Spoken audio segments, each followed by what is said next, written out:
원래 그런 분이시죠. 그러니까 이건 고치기가 쉽지 않을 거예요. 이런 분이 대통령 배우자가 됐고 또 대통령 배우자에서 그치지 않고 일정한 정도의 영향력과 개입을 한 정황이 여기서 나타난 것이 우리 한국 정치 비극인 거죠. 네, 네. 전두환 찬양 발언 한번 했잖아요. 전화해서 이러시면 안 되니까 빨리 사과하시라고 네. 몇 번을 이야기했는데 잘 안 들어요. 그 사과를 하도록 만들어서 설득하는 과정에서 사실 그 당시에는 김건희 여사의 역할이 있었어요. 그렇게 보면 윤석열 남편이 배우자 김건희를 이기지 못한다는 건 일관되는 것 같아요. 그러니까 사실 개념이 있는 분은 아닌 것 같아요. 먼저 귀를 잡는 게 장땡이지. 상평 저러한 의혹을 받을 만큼의 처신을 한 조선일보에 큰 문제가 있는 거죠. 그러니까 그게 사실이 아니냐를 떠나서 정치권이나 일반인 시각 내에 있다는 것은 조선일보가 언론사라기보다는 일종의 그 우파의 무슨 지휘소? 근데 제가 15일은 또 듣기로도 주말이잖아요. 민주당에서 이미 5월 14일로 D-Day 자꾸 준비를 하고 있다고 제가 그래요? 들었는데. 아니 뭐 우리가 어떻게 디데이를 잡고 헌법재판관 아, 아니야? 근데 지금 이렇게 그래서 5월 14일로 만약에 이제 결정이 돼서 대선을 하면 네. 그럼 헌재 시간은 끝나는 거예요. 3월 26일로 지금 이재명 대표 20A구가 됐잖아요. 또 이게 갑자기 이재명 아니 왜냐면 대표 타임라인이 엉켜가지고 죽겠어 아주. 한없이가 배운 정치 토크쇼 장르만 여의도 2월 27일 목요일 순서 시작하겠습니다. 반갑습니다. 정프로고요.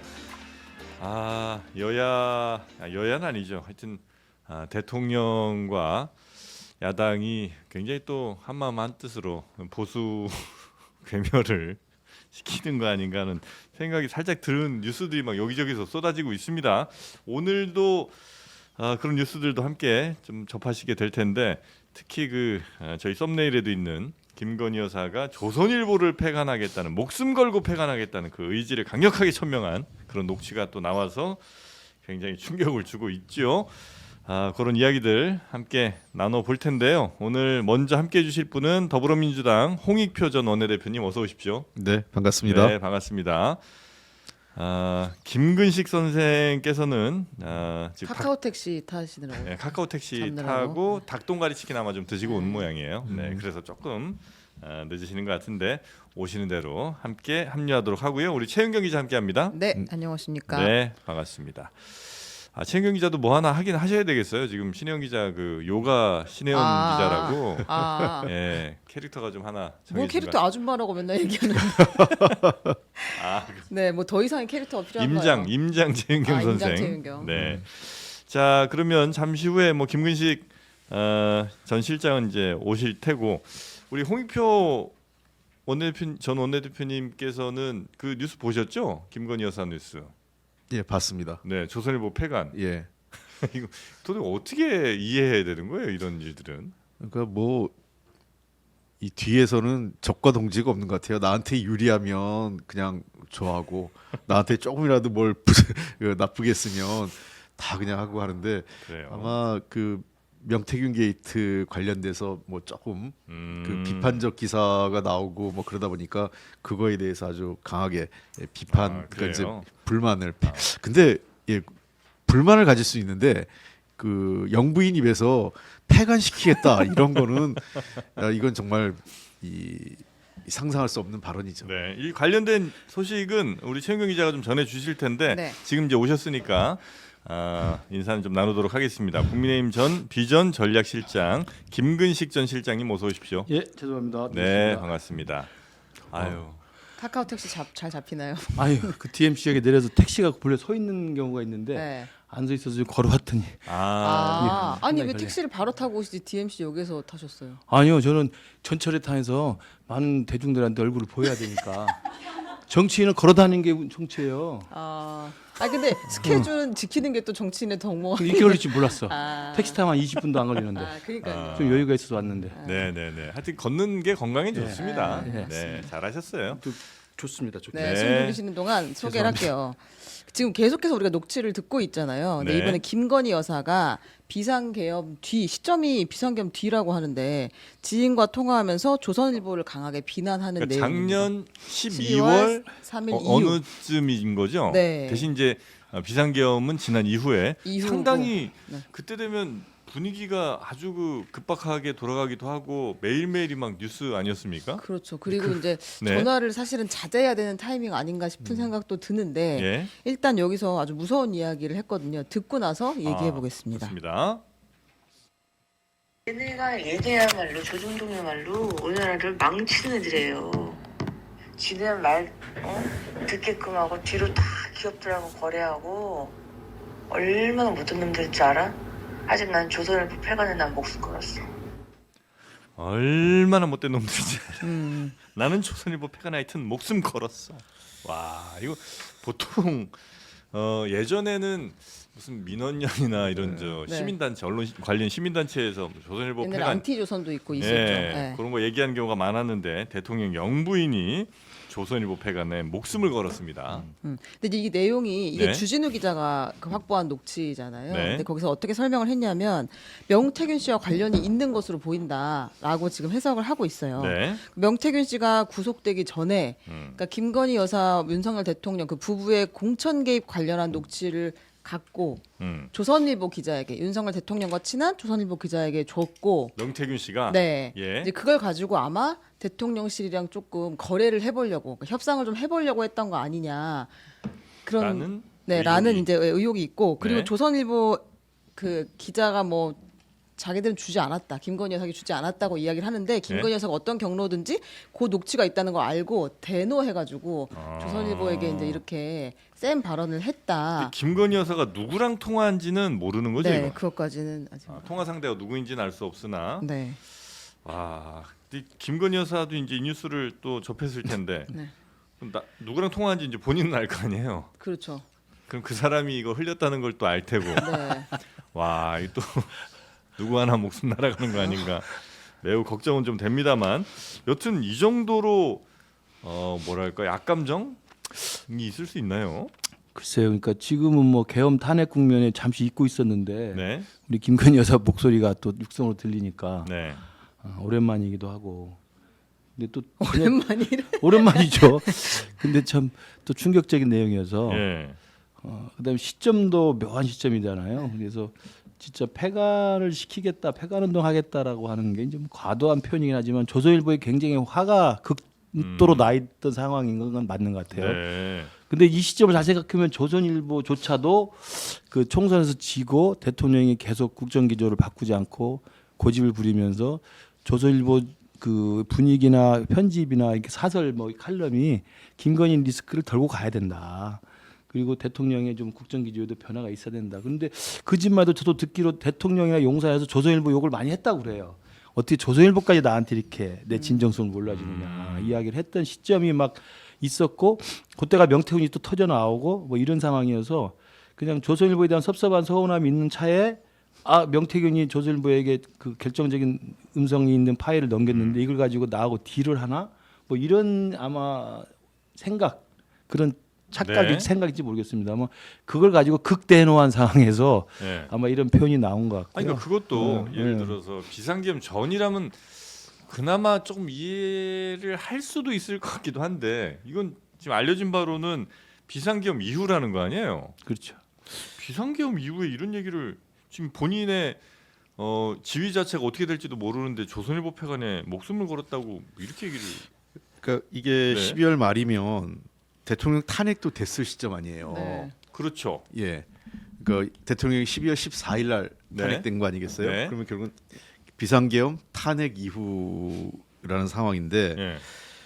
그 뭐 몇 가지 재미있는 점을 지적을 할게요. 첫째 이제 조선일보를 얘기하는데 이제 중앙일보와 동아일보는 의문의 일패를 또 같이 당했어요. 도매급으로.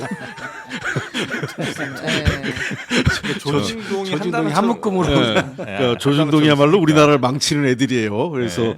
그 조선일보가 이제 원인 제공을 한 것 같은데 김건희 여사한테 네. 동아일보하고 중앙일보는 그냥 의문의 일패 도매급으로 같이 당했고 그다음에 이제 이 표현이 좀 극한적이에요. 김건희 여사 보면 뭐 이렇게 자기 그 감정 컨트롤도 안 되는 것 같고 그런데 예를 들면 뭐 조선일보 욕할 수 있죠. 네. 조선일보 나빠 뭐 이렇게 기사하는 거 이게 언론이야 막 이렇게 할 수는 있는데 영부인쯤 되고 공적인 지혜인 사람이 폐간시킬 거야 목숨 걸고 폐간시키겠다 그러니까 이거는 사실상 이제 이 전형적으로 독재자들이 언론 탄압을 할 때 야 그 폐간시켜 문 닫게 해 뭐 이런 거 네.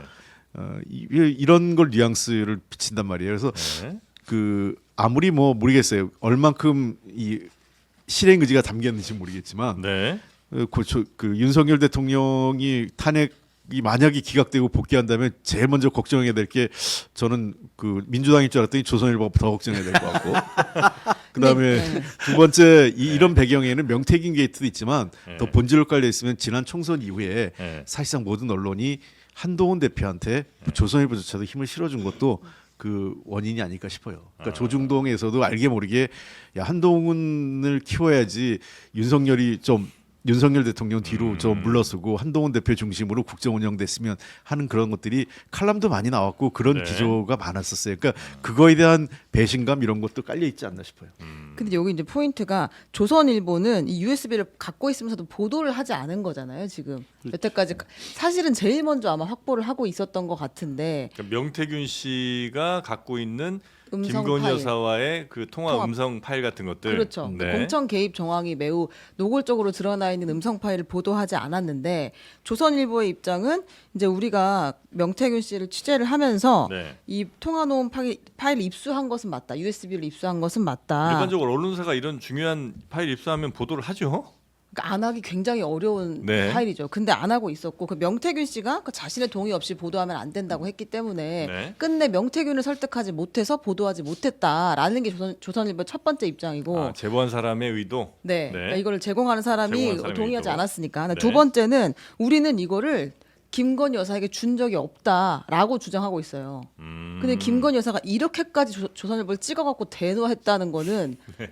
진짜 이걸 가지고 뭔가 하려고 했던 게 아닌가. 그러니까 명태균한테 화를 내는 게 아니라 지금 조선일보한테 화를 내고 있잖아요. 그렇죠, 그렇죠. 그러니까 그 당시 상황 아까 말씀드린 것처럼 전반적으로 조선일보에 대해서 대통령이나 김건희 여사가 감정이 안 좋아. 서운섭섭했던 예. 시점이고 네. 명태균이라는 휘발성 높은 이슈가 막 부각되는데 자신들의 둘의 이해 그 목소리가 담긴 파일이 조선일보에 건너갔다고 하니 네. 그 다음은 이제 조선일보하고 이제 용산하고의 어떤 일이 있었는지 우리가 모르는 거죠. 그렇죠. 모르는 건데 조선일보 입장에서도 그래도 보수의 산실 아닙니까? 그러니까 윤 정부가 네. 망하게는 할 수 없는 거 아니에요? 네. 그러니까 윤 정부를 살리자고 쓴소리도 한 거고 네. 김건희를 털고 가야 된다고 이야기한 거고 네. 그런데 그런 그 파일을 들었을 때 이걸 그냥 무작정 공개해서는 진짜 큰일 나겠다는 생각도 할 수 있는 거고 그냥 제 추측입니다. 그러면 이걸 가지고 대통령이나 용산이나 네. 김건희 여사를 설득하거나 뭐 좀 생각을 바꾸거나 입장을 좀 바꿀 수 있는 어떤 지렛대로 사용할 수도 있지 않았을까? 그러니까 그런 판단을 예를 들어 네. 야 이거 하면 우리 보수가 힘들어지겠다는 그런 판단 내지는 이걸 잘해갖고 저 윤 대통령 잘 좀 네. 살려야 되겠다 이런 판단을 언론사가 그렇게 하는 게 맞아요? 근데 조선일보의 그 이제 대통령과 친한 것으로 알려진 기자가 어떤 분인지 모르겠지만 예. 그 사실은 이제 전체 조선일보의 그 논조나 그 결정은 전체 보수의 어떤 그 존망이 제일 중요한 겁니다. 제가 볼 때는 조선일보가 그 보수가 잘 되는 걸 매우 중요하게 생각해요. 그럼요. 아, 그래요? 네, 그래서 실제로 지금 상황에서도 예. 그 당시 김건희 리스크에 대해서 굉장히 그 쓴소리를 했고 예. 계엄 직후에는 계엄에 대해서 조선일보가 굉장히 단호하게 반대를 많이 했고 대통령을 코너로 많이 몰았죠. 네. 근데 또 보수가 광장에 결집하니까 또 조금 논조가 바뀌는 상황이 됐다가 지금 다시 또 좀 유턴하는 분위기거든요. 그래서 뭐 여기 와서 조선일보 논평하기 죄송하긴 합니다만 어찌 됐든 보수를 잘 되게 하고 보수가 살 길을 찾아야 된다는 큰 입장에서 이러저런 고민을 하던 차에 네. 김건희 여사가 어떻게든 알아가지고 굉장히 극대노하면서 이 전화를 하지 않았나 싶어요. 네, 네, 네. 이제 지금 김근식 교수님 되게 그 위험한 얘기를 한 건데 어떻게 보면 그러니까 저는 네. 약간 그렇게 들리긴 하던데. 그 조선일보가 조선일보 주둔하다가 큰일 내는 이야기인가. 이건 이제 조선일보가 언론사의 그 어떤 선을 넘은 경우가 되는 거죠. 만약 딜을 했다면 진짜 예. 그 원래 그 언론사라는 경우는 어떤 그 제보를 받았을 때 그 언론 그 보도가 이걸 할 때 판단은 공익적으로 보도 가치가 있느냐 없느냐를 그 기준을 뭐 갖고 하는 거 그렇겠죠. 아니겠어요? 네. 예, 원론적으로. 근데 이제 조선일보의 지금 지난 행태가 지금 김근식 교수가 얘기한 것처럼 저러한 의혹을 받을 만큼의 처신을 한 조선일보에 큰 문제가 있는 거죠.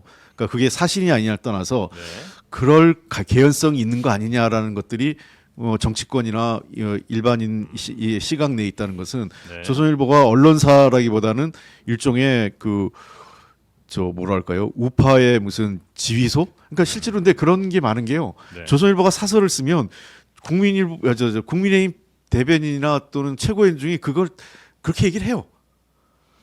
그렇게라도 윤 대통령이 들었어야 되는데 네. 조선일보가 사설을 쓰고 칼럼을 쓰는데 윤 대통령이 안 들었던 거죠. 네. 그래서 이 지경까지는 왔다고 생각해요. 아니, 근데 또 하나는 김건희 여사는 지금까지 이렇게 오면서 내가 전화로 얘기한 거 전부 다 녹취되는구나 정도는 알 거 아니에요. 요즘 그 정도 모를 수가 없지. 그 정도가 요즘 보도가 나왔는데. 김건희 여사뿐만 아니라 저희들도 웬만한 정치인들은 네. 통화하면 내 얘기 다 녹음된다라고 생각하고 그 통화해요. 생각하고 이제 얘기하실 거 예, 아니에요. 예. 근데 어떻게 이런 얘기를 또 하시냐고. 본래 그런 분이시죠. 그러니까 이건 고치기가 쉽지 않을 거예요. 그러니까 이렇게 그 동안에 많은 천성인가요? 천성이 이거는? 그러니까 뭐 전략적으로 사고를 했고 뭐 조선일보를 정말 폐간하려는 강력한 의지를 진짜 가지고 실행 계획을 짰거나 이런 사람이라기보다는 제 추측에는 예. 그냥 이런 분이시죠 본래. 그렇기 때문에 이게 저는 놀라지는 않고 네. 근데 이런 분이 대통령 배우자가 됐고 또 대통령 배우자에서 그치지 않고 일정한 정도의 영향력과 개입을 한 정황이 여기서 나타난 것이 우리 한국 정치 비극인 거죠. 네, 네. 캠프에 있을 때도 전화를 막 하셨나요? 하죠. 제가 저는 주로 공적으로 이제 김건희 여사가 얼마나 셌냐면 제가 아주 윤석열 대통령 검찰에 있을 때부터 네네. 가장 가까운 이제 후배 검사였어요. 그래가지고 윤석열 대통령 검사 시절부터 검사 시절에 가까운 후배. 예, 네. 제일 최측근이었습니다. 예. 핵심 제가 이 직위를 얘기하면 누군지 다 알기 때문에. 예. 근데 지금은 이제 그분이 로펌에 계신데 예. 작년 연말에 한 11월쯤 한번 만났어요. 그 네. 계엄 직전 얼마 전이었죠.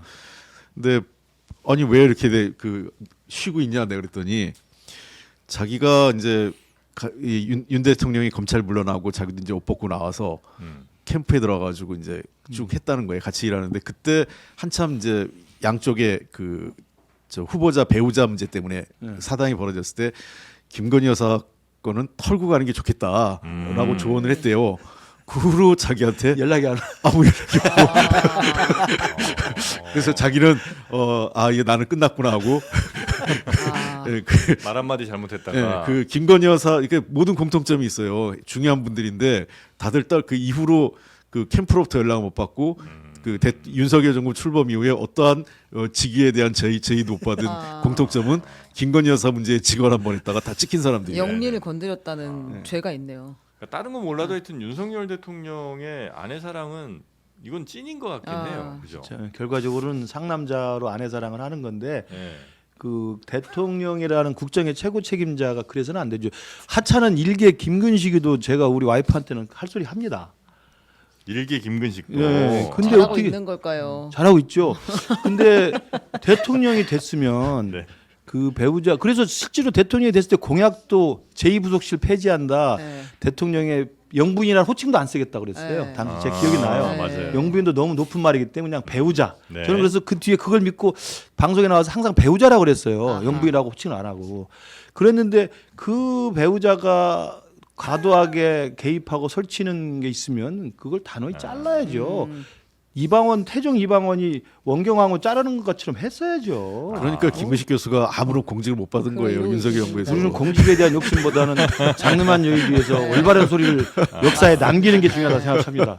김건희를 배우자라만 했었어야 되는데 영부인이라고 했어야 네, 되는데. 그럼요. 여사님이라고 했어야 되는데. 근데 이 통화한 사람이 주진우 기자는 아닐까 저는 그 생각도 해봐요. 다른 사람이 네, 아니고 누구를 그냥 걸고 넘어지는 게 아니라 그냥 본인이 받은 전화를 그냥 공개한 거 아닐까 이런 생각도 그러면은 법적으로 문제가 문제가 없죠. 없으니까. 그렇지. 왜냐하면 그 제3자 그거는 문제가 되거든요. 네.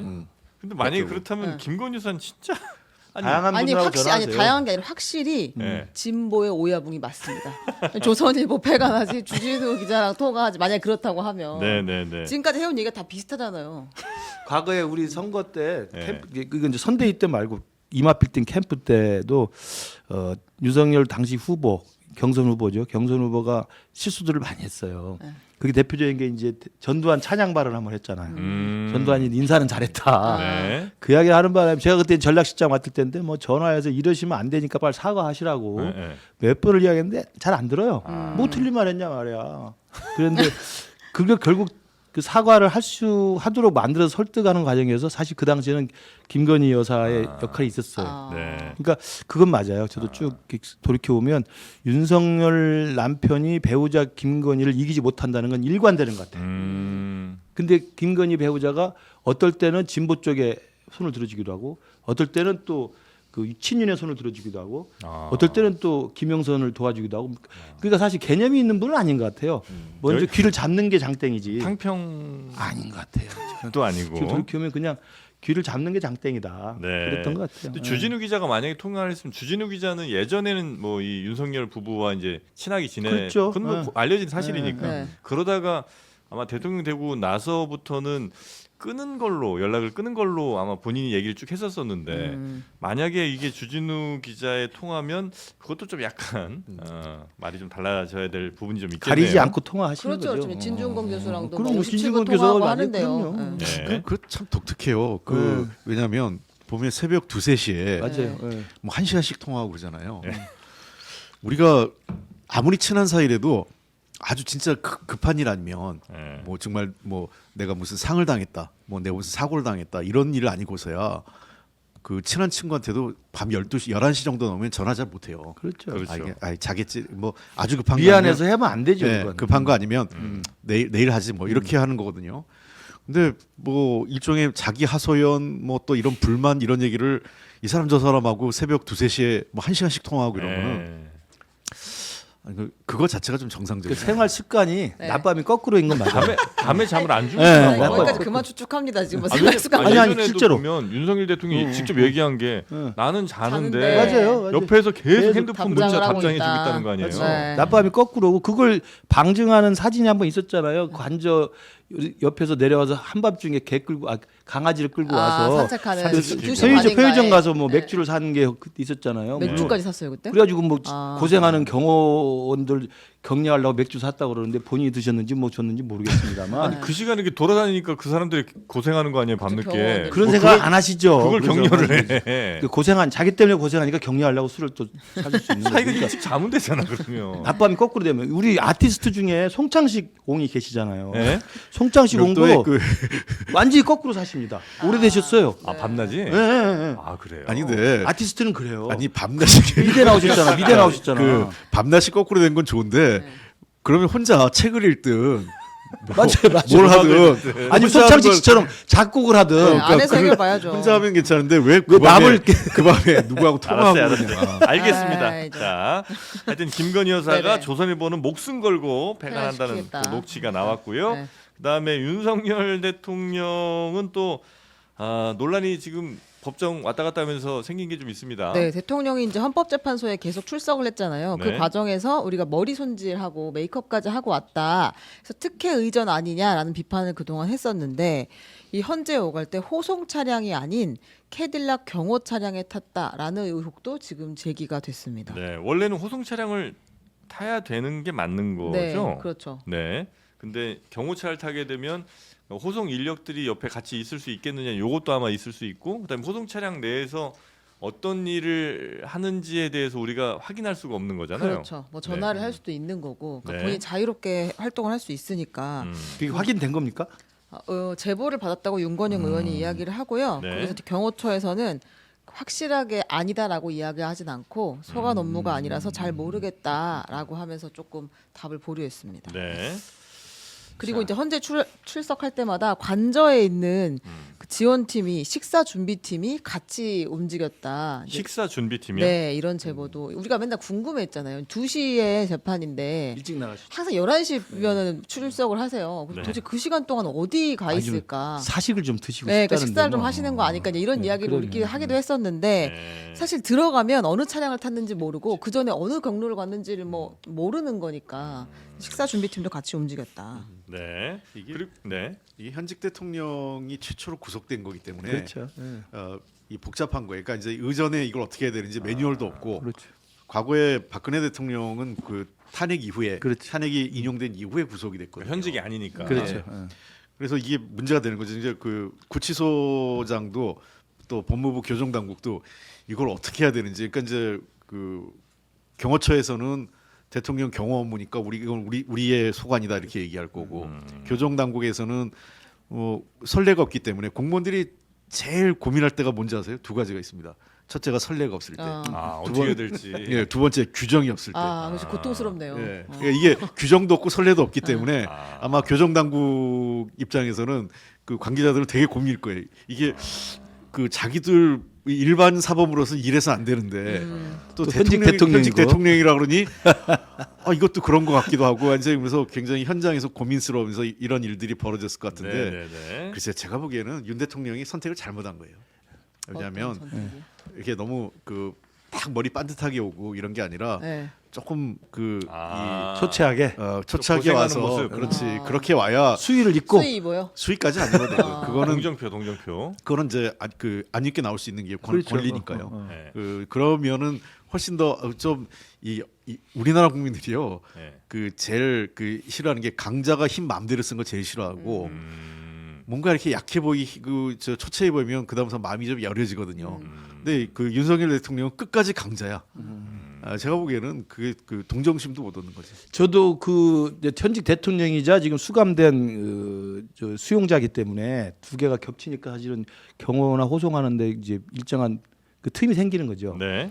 저는 그래서 그 감옥에 있는 분이 가장 좋아하는 게 출정입니다. 밖으로 나가는 거예요. 네, 바람 쐬는 거. 근데 출정을 바람 쐴 수 있는 건 유일하게 검사가 불러서 가거나 재판에 가는 거거든요. 네. 그러니까 윤석열 대통령은 재판을 일주일에 2번씩 가니까 네.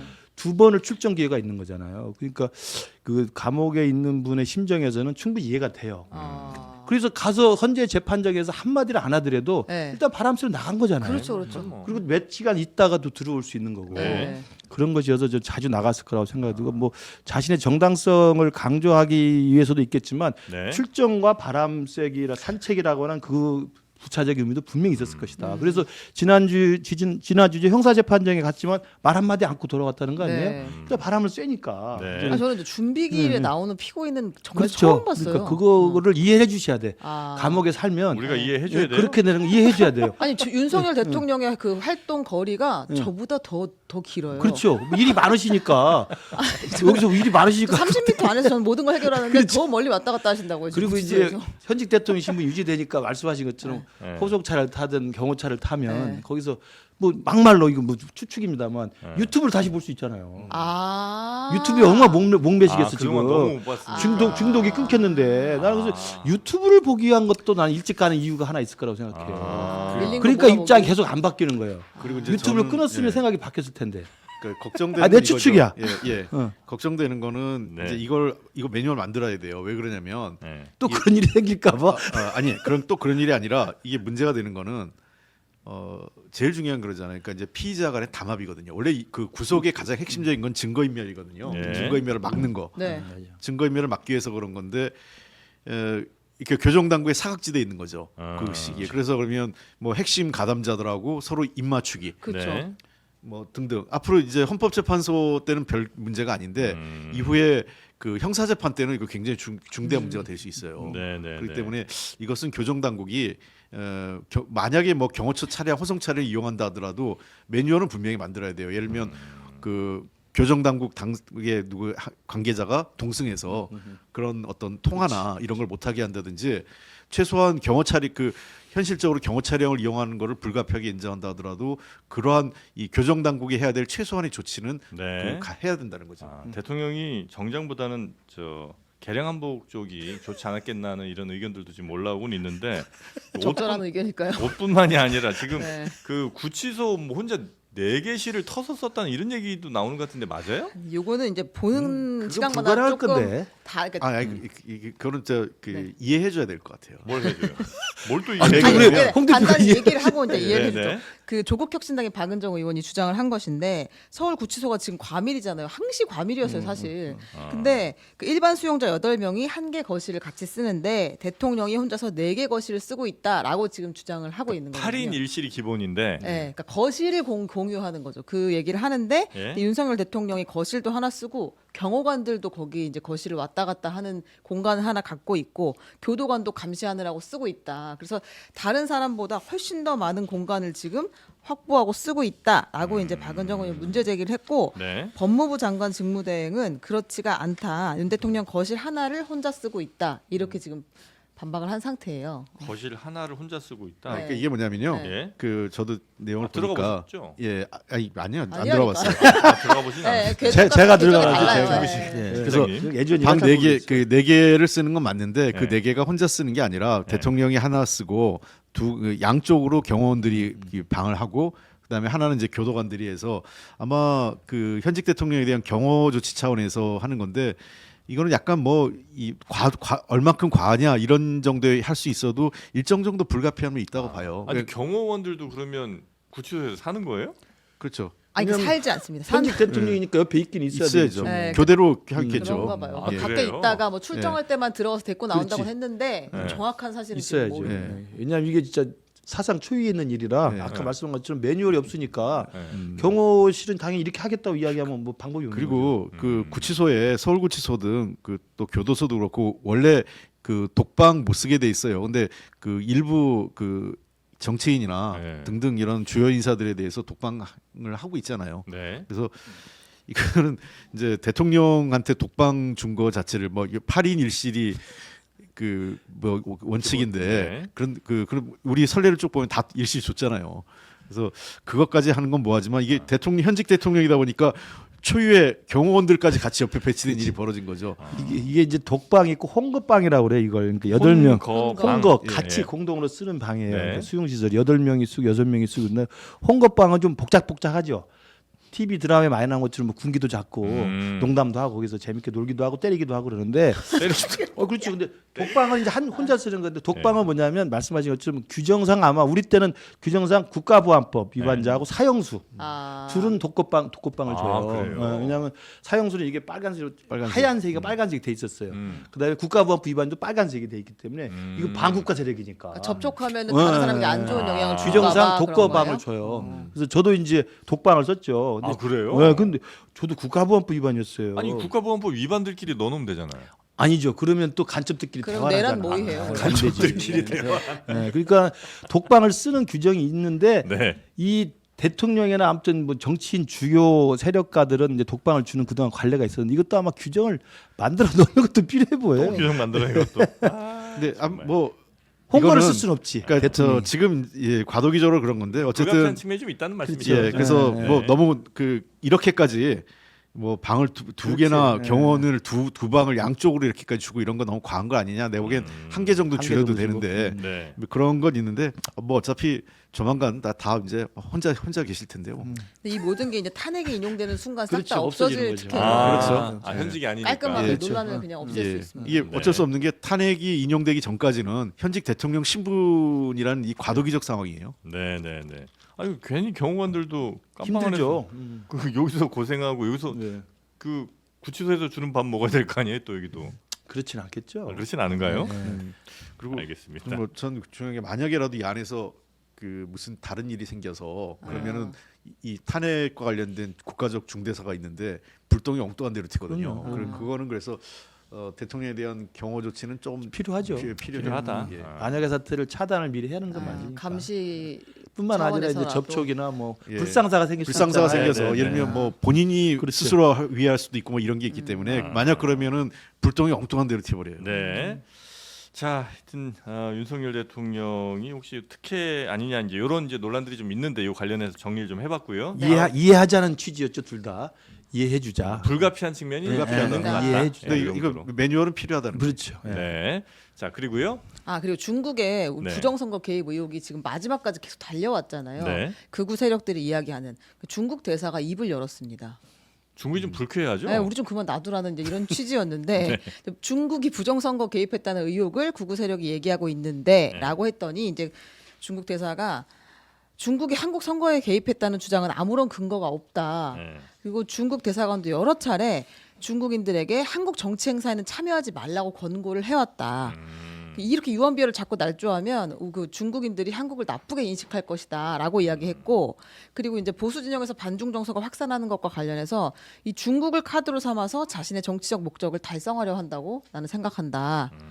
그리고 이제 자꾸 이런 식으로 나오면 이게 강한 파괴력을 가지고 중한 관계 발전에 큰 영향을 줄 것이다라는 외교적 문제가 될 수 있다. 주한 중국 대사 이름이 다이빙이에요? 다이빙 선생이래요. 다이빙 선생. 선생이에요. 다이빙 대사. 네, 다이 대사라고 하는 걸 보아 아마 이름 성이 다이빙. 뭐 대자 뭐 이런 거겠죠, 네, 그렇죠? 그런 네. 그렇죠. 네. 너무 좋아하시는 거 왜 이렇게 아니에요? 좋아하시는 거예요, 도대체? 옛날에 유명한 그 다이빙거 다이빙거가 부총리도 있었죠. 있었죠. 네. 아, 다이빙고. 네. 아, 그래요. 대자 맛있어요. 아, 네. 다이빙. 여튼 다이빙 대사가 뭐 사실 대사로서 할 수 있는 정도의 톤으로 얘기 이 정도 한 것 같은데 그죠? 네. 이렇게 사실은 네. 이거 말이 안 되는 얘기를 좀 반복하는 거죠. 더군다나 윤석열 대통령이 직접 한번 언급까지 했잖아요. 네. 옛날에 그 구속되기 전에. 네. 저는 이거 정말 문제라고 생각해요. 이건 외교적으로 문제가 분명히 될 수 있는 정도 수준이죠. 그 정도 그렇습니다. 발언은. 예. 네. 그러니까 뚜렷한 근거도 없이 그 반복적으로 지금 얘기를 하거든요. 그러니까 뭐 중국하고 단교할 생각 아니라면 이런 말 하면 안 되는 거고 네. 이거 빨리 우리 정부에서도 이 문제에 대해서는 책임 있게 그 정리해주고 또 여당도 이건 아니라고 한번 선을 그어야 돼요. 그러니까 반중 그 혐오 정서를 뭐 일반 국민들이 있지만 그거를 정치적으로 활용해 가지고 외교적인 문제까지 가는 거는 네. 정말 국익에 손해인 거죠. 국민의힘에서는 이제 일부 의원들이 좀 이 목소리에 힘을 실는 전에 것 같아요. 기억하기로 김민전 의원이 네. 뭐 공개적인 자리에서 중국인 이야기를 했죠. 네, 맞습니다. 그리고 최근에도 헌법재판소에 뭐 재판 그 일하는 판사들 아. 이름이 네. 뭐 이상하다 이런 얘기를 아, 멀쩡한 정치인들이 그 얘기하는 거 보고 야 이거 정말 이 사람들 큰일 났구나. 그러니까 이게 유튜브라든지 이런 뭐 그 SNS를 통해서 막 퍼나르는 과정에서 저한테도 많이 오는데 근거 없는 사실부근의 반중 혐오 정서를 막 조장하는 게 많아요. 그게 유튜브 상에서 이제 촉발되기도 하고. 네. 문제는 그런 것들을 믿는 게 문제죠.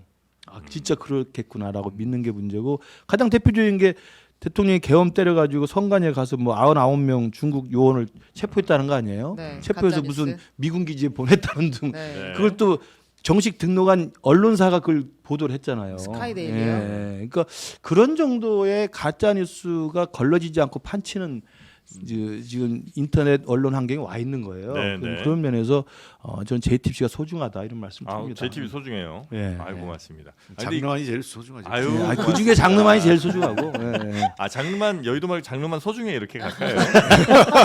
아니 근데 중국은 물론 뭐 지금 현 상황에 대해서는 뭐 이게 정상적이라는 건 분명히 아니라는 것도 알지만 중국은 그 반중 정서 생겨난 거에 대해서 본인들의 좀 책임 의식도 좀 가져야 돼요. 네. 한국이 원래 중국을 막 싫어하고 그러진 않았잖아요. 제가 중국 공정이니 뭐 이런 거 하면서 중국 당국한테 네. 당국자한테 직접 그 얘기를 했어요. 아 그래요. 니네 책임 있다. 네. 그래서 뭐라고 얘기했냐면 중국이 이제 예를 들면 이제 상대국에 대해서 보복 조치를 하잖아요. 예를 들면 대만 문제 네. 또는 그 티벳 그 문제 이런 게 생기면 그거에 대해서 발언을 하거나 또는 그 관계를 맺으면 꼭 보복 조치를 해요. 네. 우리한테도 그 2016년 이후에 우리 기업들한테 보복 조치를 했죠. 사드 때문에. 사드 때문에. 그래서 제가 그 얘기를 얘기하면서 그랬어요. 중국 당신들은 똑같은 보복 조치를 하고 똑같이 때린다고 생각할 텐데 10년 전에 중국이 때리는 거하고 지금 중국이 때리는 거하고 맞는 사람은 이 강도가 다르다. 그러니까. 그래서 때려가지고 효과가 옛날에는 조금 아파가지고 아 이걸 좀 개선하는 효과가 있었을지 모르겠는데 지금은 너무 아프니까 반발심이 생긴다. 네네네. 그래서 그 중국한테 그랬습니다. 힘을 키우는 것도 어렵지만 커진 힘을 절제하고 그 잘 사용하는 게 더 힘들다. 중국이 이제는 사실상 당신들이 얘기한 것처럼 대국이 된 거기 때문에 대국에 맞게 국제사회에서도 좀 존중받는 나라가 됐으면 좋겠다 이렇게 얘기했어요. 그러니까 역시 우리 홍익표 원내대표 시절이 그래도 우리나라의 정치가 좀 작동했던 아, 시절이고 그렇습니까? 그 야당 거대 야당의 그래도 원내 사령탑으로서 정말 훌륭한 그 일을 했던 것 같아요. 칭찬은 카톡으로 하시는 거. 그 사실은 여기서 중국에 대한 시간이 반중 없는데. 정서가 지금 엄청나게 저변 확산되어 있는 게 맞습니다. 네. 예. 이게 지금 제가 봐도 심각할 정도인데 음. 특히 젊은 우리 층들, 젊은 층들이 지금 그렇죠. 요즘에 이제 탄핵 반대 집회 이제 시민들이 운집한다고 그러는데 거기에 젊은 층들은 대부분의 정서가 제 생각입니다만 제 느낌에 반중 정서에 편승하는 게 많아요. 맞아요. 근데 그것들을 문제가 있는 것이기도 하고 이게 혐오와 차별과 배제라는 게 이제 극우의 가장 기본적인 선동의 방식인데 그렇다고 이게 무작정 그 혐오와 배제와 차별이라고 하는 옛날에 히틀러가 했던 유대인 학살도 일단의 빌미가 있거든요. 이 빌미를 침소봉대에서 키우는 거거든. 그건 문제죠. 그러니까 그런 예. 면에서 보면 우리도 좀 차분하게 자제해야 되고 중국도 이참에 한번 차분하게 좀 돌이켜보는 기회가 되긴 돼야 돼요. 한중 관계 이렇게 가지고 서로 손해잖아요. 그때 제가 얘기한 것도 그런 건데 네. 반중 정서가 우리만 있는 게 아니에요. 그러니까 전 세계적으로 있고 그다음에 예, 우리 호주도 엄청 심해요. 예. 그러니까 호주하고 남쪽 싸웠잖아요. 그렇죠. 거기도 막 응, 끊고 그랬잖아요. 그럼. 그런데 우리가 좀 더 이제 우리가 좀 과도하고 좀 이게 비정상적으로 그 작동하는 면은 있어요. 반중 정서와 다른 나라에 비해서. 그러나 그렇다 하더라도 우리 한국뿐만 아니라 전 세계적으로 반중 정서가 있다는 거는 중국 책임론이 있는 거예요. 그래서 중국도 이번 기회에 좀 돌아봤으면 좋겠어요. 우리도 좀 이런 일은 그 자제시켜야 되고. 그 결론은 중국이 민주화돼야 돼요. 지금 체제가 좀 민주화되면 외교나 그 국제 관계도 좀 민주화되는 그 결론이 나오거든요. 근데 그게 안 되니까 좀 아직까지 사드가 뭐 우리가 하고 싶어서 우리가 만들었고 뭐 한 거 아니잖아요. 미국의 요구 어쩔 수 없이 우리가 들을 수밖에 없는 측면이 있는 거 뻔히 알면서 그걸 보복을 그 우리나라 상대로 하면 어떻게 하나 그거를. 그 중국의 정치 체제의 일정한 변동이라고 말하면 또 욕먹을지 모르지만 어떤 변화 같은 게 긍정적인 방향으로 가는 것이 사실은 동북아 전체의 평화나 그다음에 우리 한중 관계나 또는 미중 관계나 다 도움이 될 거라 생각하는데 뭐 그건 우리가 또 어떻게 할 수 있는 바가 그러니까 제가 아니니까요. 얘기한 게 중국이 보복 조치를 이번만 한 게 아니었어요. 그럼. 과거에 됐어요. 그 한덕수 그 지금 그 총리죠. 한덕수 총리가 그 통상교섭본부장 할 때 세게 당했죠.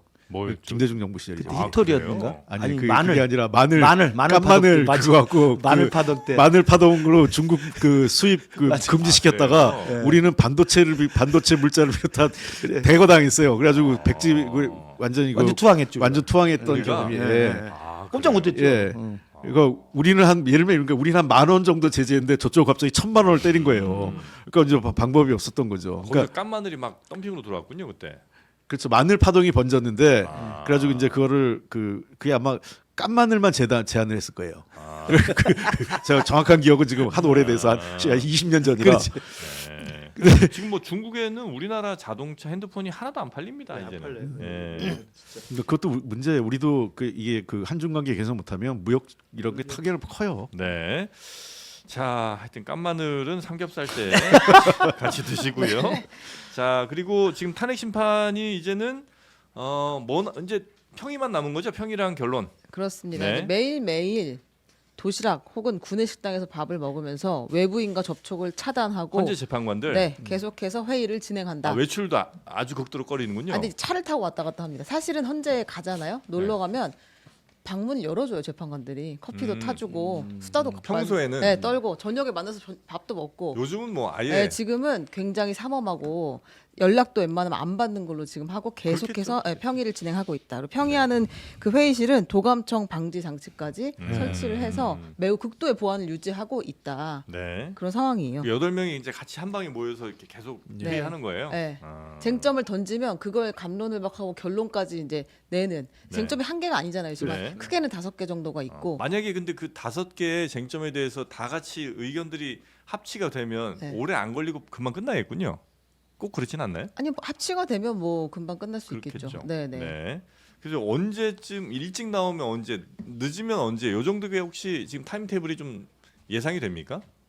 되게 이제 과거의 사례를 볼 수밖에 과거의 없는 사례? 거죠. 박근혜 대통령이나 노무현 대통령 때 공무원처럼 또 과거 사례를 꼭 찾으시네. 매뉴얼 사례가 사례. 있으니까 네. 대답하기 편하잖아요. 네, 역시. 고맙습니다. 그래서 한 2주 정도 걸렸다고 하니까 네, 통상의 사례라고 사례대로 한다면 2주 정도 예상하는데 2주 정도. 근데 제일 중요한 건 그 시기도 시기지만 만장일치로 결론이 나야 되고요. 네. 그 지난번에 이진숙 방통위원장처럼 뭐 4대 4라든지 네. 이렇게 숫자가 소수 의견 나누면서 뭐 이렇게 되면 그렇지 않아도 지금 이 탄핵을 둘러싸고 국가적 혼란이 있는데 네. 또 다른 불씨의 시작이 될 수 있기 때문에 저는 그래서 평의를 좀 오래 해서 시간이 좀 뒤로 미뤄지는 한이 있더라도 네. 일단 모든 재판관 전원일치. 8명이 전원 만장일치로 결론을 도출할 때까지는 네. 숙고의 숙고를 거듭하는 모습을 해야 되겠다. 저는, 콘클라베로 가자. 예, 저는 그렇게 했으면 좋겠어요. 네. 그 선고 시기와 관련돼서 제가 들은 얘기입니다. 들은 오, 얘기. 와. 좋습니다. 아니야 이게 아니라 이 굉장히 꼼꼼한 분이 그 이런 고민까지 하셨던 게 있어요. 뭐죠? 왜냐하면 두 달 후에 만약에 인용되면 두 달에 대선을 치러야 되잖아요. 그렇죠. 그렇죠. 그러면 대선은 항상 선거를 우리나라 수요일 날 하잖아요. 네. 자 그러면 가까운 수요일이 4월 30일, 네. 5월 7일, 7일. 5월 14일이에요. 그렇습니다. 근데 이제 지금 평의가 선거 예상되는 1단계 시점이 3월 11일 이후부터 14일 사이 고주간 아니에요. 그렇죠. 예. 이 주간에 결정이 나면 무조건 5월 7일입니다. 그렇죠. 근데 5월 7일이 황금 문제가 연휴. 되는 게 황금 연휴가 끝난 바로 다음 날이고 네. 맞습니다. 그 사전 투표율이 연휴 기간에 딱 끼어 있어서 그렇죠. 아 이거는 투표율이 좀 문제가 있을 수 있다 이런 얘기를 하더라고요. 네. 네. 그래가지고 5월 14일로 가거나 4월 30일로 가야 되는 거 아니냐. 그렇죠, 그렇죠. 근데 4월 30일로 가기에는 그 헌재가 물리적으로 그렇게 땡기기는 어렵고 그럼 5월 5월 14일. 14일로 가야 되는 게 현실적이냐. 그러면 5월 15일 이후면 14일이 가능해요. 그렇죠. 그러니까 근데 제가 15일은 또 듣기로도 주말이잖아요. 민주당에서 이미 5월 14일로 D-Day 자꾸 준비를 하고 아, 있다고 제가 그래요? 들었는데. 예. 5월 14일로 네, 우리는 이제 그렇게 할 수 없으니까 하는 아니 민주당 뭐 우리가 어떻게 디데이를 잡고 헌법재판관이 그래도 사는 건데. 지금 이렇게 합리적으로 예측을 하면 나오기 때문에 5월 14일이 거의 확정되는 그래서 걸로 해서 이제 아마 그 한 5월 제가- 14일 그럼 스케줄 좀 비워놔야 되겠네요. 비워주셔야 돼요. 제가 들은 얘기인데 네, 네. 헌법재판소에서도 이제 그런 것까지 염두에 둔대요. 왜냐하면 인용을 될 때는 예. 대통령 선거를 언제 해야 되느냐 이런 문제까지 고민을 해야 되기 때문에 시점이. 헌재는 어쨌든 그런 것까지 고려를 할 수밖에 없다. 그렇죠. 예, 그렇죠. 예. 음. 안 그러면 그 국민의 선택이 투표를 그래도 늘 이제 할 수 있게 해줘야 되는데 네. 투표가 물리적으로 쉽지 않은 상황을 만들면 좀 어려운 거니까요. 그래서 5월 14일로 만약에 이제 결정이 돼서 대선을 하면 네. 그럼 헌재 시간은 끝나는 거예요. 저는 그 다음에 대법원의 시간이 남아 있죠. 대법원. 3월 26일로 지금 이재명 대표 22 아. 예고가 또 됐잖아요. 이게 갑자기 이재명 아니, 왜냐면 대표 얘기. 이게 타임라인이 엉켜가지고 오, 죽겠어 아주. 물타기. 장난 아니에요. 3월 26일이란 말이에요. 스무스하게 흘러가는데요. 그러면 3월 네, 26일에서 참. 그 다음 3개월 안에 대법이 확정 판결이 나오는데 네. 그 다음에 이제 대법원의 시간이기 때문에 대법원이 어떻게 하는가는 대법원이 정하면 되는 거예요. 근데 대법원이 음. 예를 들어 6월 한 20며칠까지 판결을 할 수 있는데 네, 땡겨서 할 수 있고. 땡겨서도 할 수 있지만 땡겨서 한다는 건 대법원에서 무척이나 부담되는 일일 그러니까 거 아니에요. 정치적인 고려가 개입되니까 부담되기도 하지만 네. 또 한편으로는 그렇게 해주지 않으면 민주당의 비명계들도 그렇고 이재명 대표 본인도 그렇고 국가적 혼란이라고 하는 그 지옥의 불도덩이로 들어갈 수가 있단 말이에요. 네. 어떻게 될지 모르니까 네, 네. 그런 상황을 미연에 방지하기 위해서라면 그리고 아. 그런 국민 여론이 생긴다고 한다면 미리 결론을 낸다. 예, 미리 대법원이 국가적 혼란을 막기 위해서 네. 입에 미리 결론을 내주는 것이 오히려 대법원이 해야 될 일이라고 생각할 수도 있다고. 만약에 대통령이 된 다음에 생기면 이거 어떻게 할 거예요? 그 다음에 저는 지옥의 문이 열린다고 보는데. 그러니까 이건 지옥의 문이요. 지옥의 문이 열리죠. 만약에 만에 안에 이재명 후보가 당선이 된 다음에 대법원 확정 판결이 나면 네. 그 상황을 어떻게 저는 이런 계엄 탄핵보다 훨씬 더 복잡한 아. 상황이 혼란스러운 상황이 생기면 대법원의 이 조희대 대법원장이 예. 대법관들하고 상의를 해서 이제 헌재가 만들어놓은 시간은 갖고 네. 네. 대법원의 시간에 우리 우국 충정을 갖고 대한민국을 위한 길이 뭔지 찾아봅시다. 어차피 시나리오니까 조금만 네, 더 네. 써보면 예를 들어 네. 대법 판결이 이제 진행은 될 거 아니에요. 그렇죠. 진행되다가 이제 선거가 딱 5월 14일에 해요. 예. 그다음에 이제 이재명 대표가 당선이 됐어. 이 시나리오입니다. 네, 네. 했을 때 대법의 판단이 이게 미뤄지거나 아니면 안 될 수도 있고 아니면 진행될 수도 있잖아요. 그럼 어떻게든 진행시키라고 국민의힘에서는 강력하게 요구를 하겠군요. 아니 그러니까 5월 14일 날 대선이 있을 때 이재명 후보가 당선이 됐다고 치면 네, 그때부터 논란이 시작되는 거예요. 왜냐하면 이재명 대표는 재판이 중단된다고 주장하고 있는 거고 네, 네.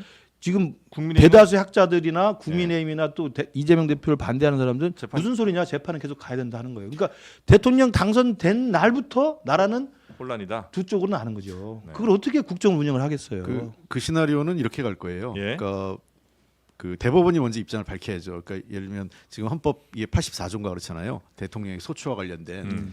그러면 당선됐는데 기존에 하던 재판은 계속 간다라고 대법원이 하겠다는 입장을 밝혔을 경우 네. 하겠다고 하면 아마 이제 예를 들면 이재명 대표 그쪽 또는 그 변호인단에서는 당연히 이거는 헌법재판소로 갑니다.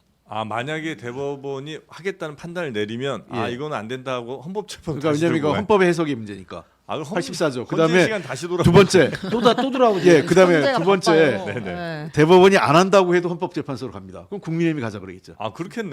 그러니까 대법원이 그래서 입장을 안 내겠지. 아 당연하죠. 대법원은 예. 한 번도 얘기를 한 적이 없어요. 그랬어요. 안 한다. 판결문으로 하는 거거든. 네. 그러니까 그렇게 하는 경우는 아니, 양쪽 제 다 얘기는- 수용이 안 되니까 예, 그러니까 제 얘기는 판결문을 미리 쓰면 돼요. 미리. 지금 이제 그 그 저 진행자께서 말씀하신 것처럼 예. 그 대통령 선거 이후에 그 재판 일정을 발표하잖아요. 선고 기일을 예, 예. 발표했을 경우에는 그런 문제가 생긴다. 아, 그렇지, 그렇지. 네. 서로 간에 그렇게 안 하거나 쟁론이 걸리지. 그러니까 하거나 안 하거나 예를 들면 안 잡는 걸 갖고 뭐 하라고 이제 국민의힘 그렇지. 하겠는데 그게 한 그 633 3개월이 넘어가는 시점이 되면 국민의힘에서는 대법원에 할 왜 거냐 안 안 할 하냐. 거냐 빨리 그리고 이제 얘기해라. 안 한다고 이제 대법원이 입장을 밝히면 헌법재판소로 하겠죠. 그렇죠. 그러니까 그걸 막기 위해서 제가 말씀드렸죠. 5월 14일로 잡힌다 하더라도 대선 전에 빨리 해라. 3월 26일 날 선고가 나면 이건 예. 뭐 유죄를 전제로 했을 때예요. 예. 유죄 판결 전제가 나면 그 3월 26일 이후에 5월 14일 전에 대법원에서 빨리 지금 헌법재판소의 대통령 탄핵 심판도 다른 것에 앞당겨서 지금 신속 심리를 했잖아요. 네. 이것도 심리를 해주는 것이 국가적 혼란을 미연에 방지하는 저는 현명한 길이고 그렇게 해주기를 저는 정말 우리 홍익표 대표님 앞에서 이재명 대표 스스로가 그걸 대법원에 요청했으면 좋겠어요. 얼마나 멋있어. 가오 살잖아. 아, 대법관님. 여기서 갑자기 일본 말이 저 당당한데 이게 나라가 혼란에 빠집니다. 제가 대통령이 돼도 국정을 수행을 못하니 제발 5월 14일 전에 결론을 내주세요. 멋있잖아. 그걸 못해?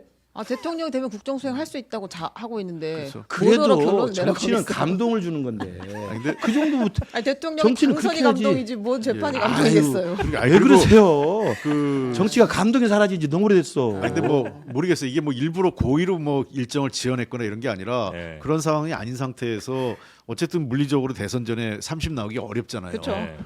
어렵다면 저는 그 국민이 뽑은 선출한 그 대통령에 대해서는 그 이 사법 권력이 그거를 이렇게 재단하는 것은 그건 또 과도한 거다 이렇게 보여요. 그러니까 그것도 이제 어차피 논란이고 제가 걱정하는 것은 정치는 국민들을 편하게 해주고 국민을 통합하는 것인데 이재명 후보의 당선이라고 하는 상황이 생기면 네. 그 시작부터 임기 5년이 간다 하더라도 5년 내내 대한민국은 이 상황이 계속 네. 된다는 거죠. 그리고 아마 국민의힘은 또 그 주장을 할 거예요. 그러니까 네. 국민의 선택을 사법 판단이 할 수 있냐 이제 요 얘기 그렇지. 해주셨는데 그러니까 국민들의 판단이 정말 충분한 정보가 주어진 채로 판단한 그렇죠. 거냐. 대법 판단이 있었으면 이 사람들이 이렇게 뽑지 않았을 거 아니냐. 이 주장 하실 거라. 그래서 근데 이재명 대표가 먼저 요구를 하는 게 제일 아니 근데 깜깜해. 이제 이런 거예요. 저는요 2심이 어떻게 나올지 아직 모르니까 그렇죠. 우리는 뭐 그렇죠. 2심이 물론. 잘 나온다 이렇게 보고 있고 근데 또 국민은 반대 입장인데 그러니까 예를 들면 그 뭐 최악의 경우 민주당 입장에서는 최악의 경우 2심이 잘 안 나왔을 때조차도 결국은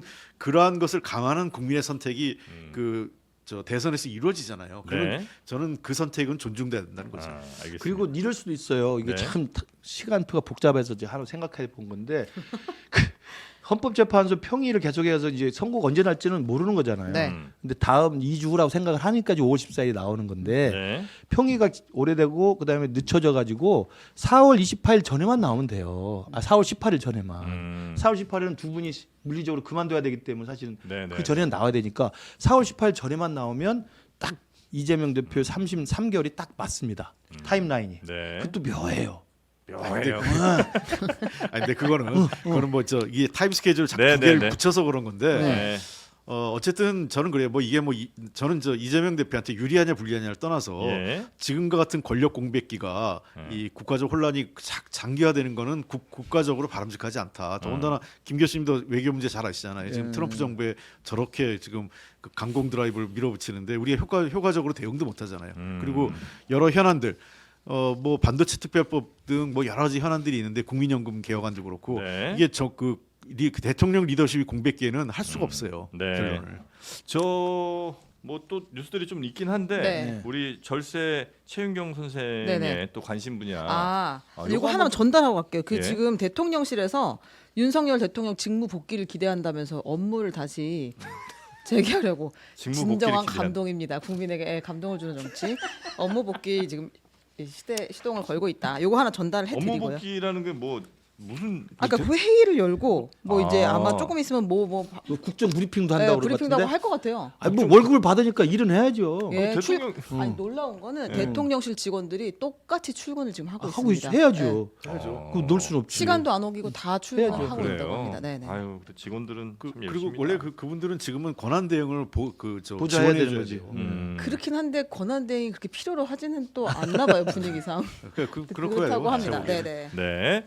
자, 그리고 민주당의 지금 소득세 뭐 이런 얘기들이 좀 나오고 있는 거죠, 계속. 네, 그러니까 민주당이 지금 이거 진짜 세제 개편안 아니에요? 이거 사실상 네. 그 민주당 안에 그 직장인들을 대상으로 한 월급 방위대가 있습니다. 월급 방위대. 방위대 이름이 진짜 그 이름이에요? 네, 직장인 조세 제도를 설계하겠다. 월급 방위대. 방위대 위원장은 한정혜 의원이에요. 아. 근데 이제 여기서 지금 그 이재명 대표가 말하는 거랑 궤를 맞춰서 법안들이 발의가 되고 있거나 계획되고 있는데 예를 들면 이런 겁니다. 그러니까 초부자는 계속 증세를 하겠다는 거고 네. 그밖에 이제 과세 표준 1억 원 이하인 직장인들에게는 네. 계속해서 과세 표준을 늘려서 그 감세 구간을 더 늘리겠다. 그러니까 세율 전체를 좀 낮추겠다라는 지금 안을 내놓고 있고 그리고 이제 부양가족 소득공제도 더 확대를 하겠다라고 하고 있고 그다음에 이제 그 식대 같은 거 있잖아요. 식대 면세 한도가 20만 원인데 그 30만 원으로 늘리겠다. 그러니까 완전히 진짜 월급쟁이들을 상대로 한 그 정책을 지금 법안을 정책. 네, 내고 정확하게 있어요. 타겟팅해서 네. 네. 대상자가 매우 명확한 정책을 내고 있는데 지금 이재명 대표가 사실은 이미 이제 이재명 대표는 대선을 뛰고 있는 거죠. 그러니까 사실은 우리 당은 사실은 이재명 대표도 훨씬 뒤에서 쳐져 있어요. 이재명 대표는 사실은 뭐 이미 사실상 후보가 돼 있는 상태고 대선을 준비하면서 이런 캠페인을 하고 있기 때문에 네.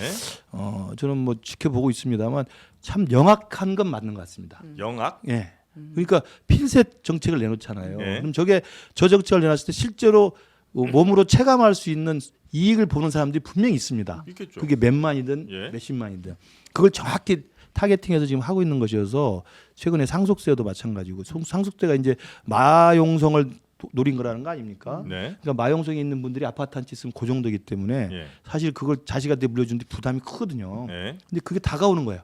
그러니까 그러면서 보면 이재명 대표가 상당히 영악하게 지금 빨리 움직이고 있다. 전략을 잘 쓰는 거 아니에요? 그렇죠. 그러니까 우리 당 빨리 정신 차려야 된다. 뭘 영악하다 그러십니까? 아니 그나 욕하는 게 아니에요. 아, 교활하다고 해야 욕하는 거지. 제가 어떻게 장르만 여의도에서 교활이라는 단어 쓰겠습니까? 영악하다고 말씀드리는 영악은 거지. 좋은 단어인가? 좋은 단어죠. 영악이 부정적 네, 의미를 네. 담고 있긴 영리하고 악랄하다가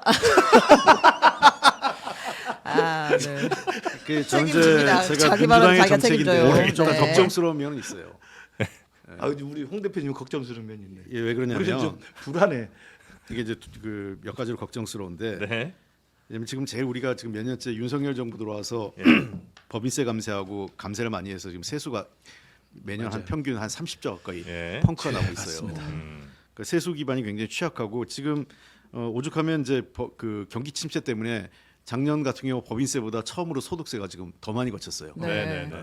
이런 일이 발생할 정도인데 이제 소득세까지 줄이면 과연 그 재정을 어떻게 운영할 거냐. 네. 특히 민주당 정부에서는 하고 해야 될 일이 많아요. 예. 그래서 저는 솔직한 얘기로 그 우리가 지금 저부담 저국가 복지국가 관련돼서 여기서 중부담 중복지국가로 가야 되는 그저 비전도 지금 민주당은 가지고 있는데 네. 이렇게 가면 과연 이제 지속 가능한 재정 운영이 될 거냐 하는 문제. 저는 그 클린턴 정부 때 그 레리 서머스라고 클린턴 정부 재무장관이 네, 네, 네, 있어요. 재무장관. 그분이 뭐라고 했냐면 감세를 하려면 먼저 세수 기반을 강화하고 감세를 해야 된다고 해요. 그렇지 넓게. 않으면 그렇지. 예, 그 국가가 망한다. 그렇죠. 그런 그러니까 얘기를 역시 하기 때문에, 저 이재명 대표 영악하단 말이 맞네요. 예. 왜? 그러니까 세수 걱정을 하면 사실은 저걸 막 남발하면 안 되거든. 네. 그러니까 그 핀셋으로 하는 사람한테 이익을 줄 수는 있지만 네. 국가 전체 미래 100년 대계를 생각하면 저게 어떤 해악이 있는지를 알아야 된단 말이에요. 근데도 막 뿌리는 거가 되니까 그리고 이제 명확하죠. 두 번째 걱정은 네. 아직 국민의힘이 정신을 못 차려서 그런데 이제 국민의힘이 정신 차리고 대선 모드로 들어가면 네. 예를 들면 우리 뭐 박구 더콜 이런 게 있어요. 아. 이거 레이스. 우리 당 제안을 받고 아. 여기다 얹어가지고 더블로. 더 감세하자고 감세 나왔을 때 경쟁. 네네. 이러면 이제 대책이 없는 거죠. 그러면 이제 감세 문이 열리잖아요. 네. 그러면은 이거는 민주당이 유리한 판이 아니에요. 그 왜냐하면 감세에 대해서는 저쪽이 선수예요, 우리보다. 네, 근데 네, 네. 이재명 대표는 성남시장 때부터 그 파퓰리스트로서의 그 타고난 생리적인 이게 있어요. 그러니까 굉장히 그래서 성남시장 때 인기가 좋았고. 그러니까 대중 정치를 어찌 보면 잘하는 거죠. 근데 성남시는 그때 판교가 생기면서 세금이 많이 거쳐서 얼마나 쓸 수 있었지만 나란 일을 하는 건 다르죠. 아. 전체 세수와 지출이 세입 세출이 있는데 네. 그냥 필요한 돈 뿌린다고 그래서 표를 얻으려고 하는 것은 미래 세대에 대한 그건 무책임한 일일 수 그래서 있죠. 제일 걱정은 제가 제일 걱정하는 거는 이제 감세의 문을 그 우리가 지금 살짝 열었는데 네. 국민의힘이 이제 정신 차리고 이거를 활짝 열을까 봐. 활짝 열어버리면 아. 우리 당 후보가 증세로 가도록 하겠습니다. 아니 무슨 힘도 없으면서 자꾸 그런 얘기 아유, 하지 마시고. 우리 당 후보 아주 좋은 사람 될 거예요. 누가 되나요? 한동훈, 오세훈 중에 돼야 되겠죠. 아. 책 아직 못 보셨죠? 보고 있어요. 아 지금 예, 있으세요? 책은? 그래도 아니요, 구하셨네요. 집에 있어 집에. 근데 지금 봐서는 오. 나는 감세 경쟁으로 갈 것 같아요. 왜냐하면 네. 이미 미국이 그런 기조로 선택했고 네. 트럼프는 더 황당한 얘기하잖아요.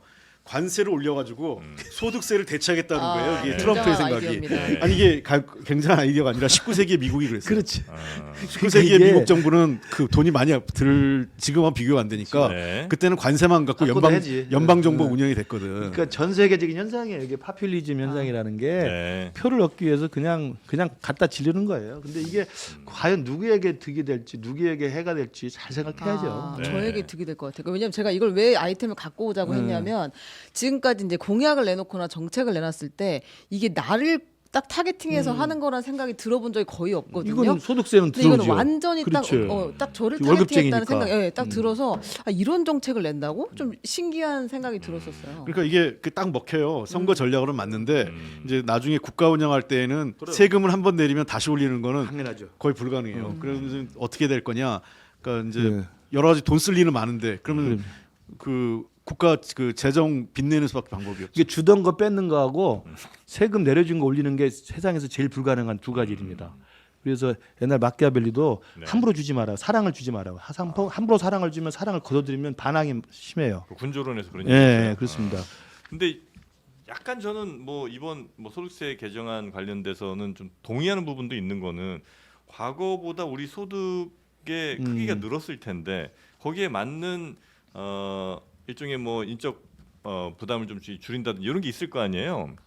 인적 공제 같은 예, 거. 예, 그 금액도 좀 늘어나야 되는데 그거는 예전 기준 그대로 하고 그러니까 세금의 기준은 그대로인데 우리가 소득이 전체 늘어나면 자연스럽게 증세가 되는 효과가 있는 거니까 그거는 좀 일정 부분 수긍이 좀 간다. 그리고 점심가 왜 20만 원에 30만 원 올리는 것도 요즘 네. 점심값 비싸잖아요. 네. 근데 예전 기준 그대로 공제를 그대로 유지하면 오히려 이거는 세금이 자연스럽게 늘어나는 효과가 있는 거라. 우리 저기 정프로님 세금 많이 내시나보네. 저요? 예. 좀 내요. 그러니까 민감하시죠. 근데 이런 10대 같은 거 있잖아요. 회사가 월급 협상할 때 비과세 한도까지만 주겠다고 이야기한단 말이에요. 보통 그렇죠. 네. 그렇지. 어차피 더 받아봐야 너네도 세금 내면 그렇지, 똑같아. 어차피. 이제 이렇게 얘기를 하기 때문에. 맞아요. 그렇게 다가오긴 해. 아. 예, 그래서 이렇게 이제 우리가 좀 절약한 돈으로 결국은 쓸 데가 거기밖에 없습니다. 장르만 쇼핑몰. 맞습니다. 거기 들어가면 진짜 와 신세계가 열립니다. 이게 그 임금이 좀 올라오고 이래도 예. 문제는 이제 국민연 그래서 뭐예요 건강보험료 이런 게 많이 올라가가지고 네. 예. 그 주머니가 사실상 더- 세금이지 그거. 예. 그 세금이지. 그래서 예. 근데 아마 그 건강보험료는 더 올 거예요. 울어도 돼요? 예. 건강보험료 진짜 눈물 납니다. 그래서 그게- 이게 이런 것들을 다 네. 놓고 이제 그 세금 감면이나 예. 이런 등등의 문제는 좀 종합적인 사고가 그래서 필요해요. 우리가 저부담 저 복지. 복지가 맞나도 약간 의심스러운 게 네. 그러니까 세금이라고 딱 이름 붙은 애들은 어쩌면 좀 적을지 몰라도 아, 준조세가 그 외에 많다. 준조세 같은 애들이 너무 많아. 아. 그래서 이게 예. 그리고 저부담 맞나? 또 하나는 우리나라가요. 예. 왜 그런 생각이 드는 게 맞는 게 세금을 안 부담하지 않는 분이 그쵸. 너무 계층이 많아요. 많죠. 왜냐하면 아. 면세 법인세도 상위 일부 기업들만 맞아. 거의 다 대부분 내고 대부분의 기업들이 법인세 그쵸. 못 내고 있고 예. 소득세도 그래요. 맞아. 소득세도 예. 연봉이 한 5, 6천 넘어야 사실상 이제 그렇게 되고 대부분은 이런저런해서 그 과세 이하로 되기 때문에 네. 우리나라가 너무 임금이 낮아서요. 그러니까 음. 중위 임금이 너무 낮아요. 네. OECD 국가 중에 그러다 보니까 사실상 세금을 안 내는 저 소득세 부담하지 않는 층이 많고, 꽤 그러니까 많죠. 내는 사람들만 세금을 많이 내는 건 있어요. 네, 네. 그러니까 또 영악한 이재명 대표가 발빠르게 좀 빨리 움직이고 있다. 아 여러분 이렇게 영악하지 못하게 광고 타이밍에 자꾸 치고 아 들어오시는 그래서 거예요. 죄송해요. 아, 이거. 네. 한껏 빌드업 했는데 지금. 그렇습니다. 네, 하여튼 장르만 장르만 쇼핑몰, 쇼핑몰. 예, 장르만 쇼핑몰에서 2월에 이벤트를 지금 하고 있습니다. 아. 2월 중 구매한 분들 구매 금액 상관없이 잠깐 2월이면 며칠이요? 오늘 내일밖에 없잖아. 네. 이틀밖에 안 남았습니다. 빨리 사시란 얘기입니다. 예, 고구마 맛있다고 지금 말씀드렸죠. 고구마 3kg에 17,000원입니다. 아, 싸긴 싸다. 네. 3kg면 꽤 돼요. 네, 왜 예. 고구마가 생각보다 그 수분 함량이 이렇게 높지가 않은 친구라 네. 한 이만한 박스 하나인데 네, 와 네. 그거 편의점에서 하나씩 사 먹으면 2,000원, 그럼요. 2,500원이거든요. 네. 근데 그거 한 20개 들어 있으니까 네. 그냥 맛있게. 어디 여주 고구마예요? 고구마가 네. 해남 쪽이었던 것 아, 같아요. 해남 요즘 쪽이네. 해남이 제일 좋아요. 음. 여러 가지 농산물이 해남 쪽이 아주 좋아요. 고맙습니다. 제가 아는 지인은 여주 쪽인데. 네. 그 김치랑 같이 사시면 네. 딱 좋습니다. 자, 그렇게 사신 분들 알부민 2090 울트라맥스 요것도 저희가 추첨 통해서 드립니다. 네. 아, 요거 드시고 나서 아까 뭐 힘이 힘이 났습니다. 넘쳐갖고 이렇게 막 2090인 90살까지 살게 해준다는 뜻입니까? 20대 체력을 90대까지. 아 그렇네. 네, 아유 고맙습니다. 자, 힘들 내시고요. 우리 두 분은 여기서 보내드리고 저희가 장윤성 기자 또 김용남 전 정책위장과 함께하는 재밌는 시간 바로 이어서 가도록 하겠습니다. 두 분 오늘도 대단히 감사하고요. 감사합니다. 다음 시간에 뵙겠습니다. 네, 고맙습니다. 고맙습니다.